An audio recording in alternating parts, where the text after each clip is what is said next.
오늘은 임대차 계약 관련한 판례 하나 소개시켜 드리도록 하겠습니다. 임대차 계약 시 임대인이 잔금을 받기 전에 근저당권을 설정했다면 계약 위반 사유에 해당해서 위약금을 지급해야 한다는 내용이 간략한 내용입니다.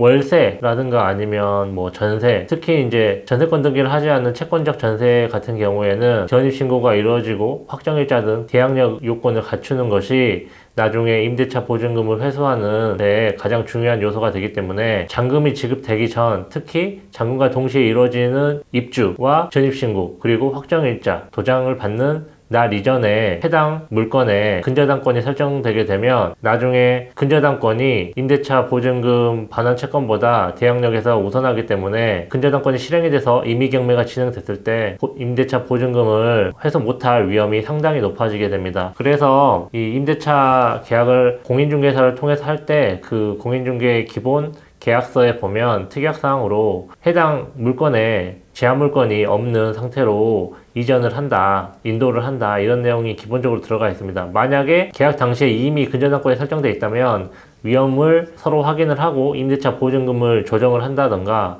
그렇게 서로 합의가 돼 있어야 되는데 해당 사건 같은 경우에는 보증금이 8억 1천만 원에 달하는데 입주 이전에 집주인이 11억 상당의 채권 최고액 11억 상당의 근저당을 설정하게 되었고 이제 임차인이 문제 제기를 하니까 그러면 잔금 주면은 이거 근저당은 해소할 테니까 잔금을 먼저 주라 이렇게 서로 다툼이 있었고 임차인은 채무 불이행을 이유로 계약을 해제하였고 계약금이 8천만 원이었는데 이 중에 3,200만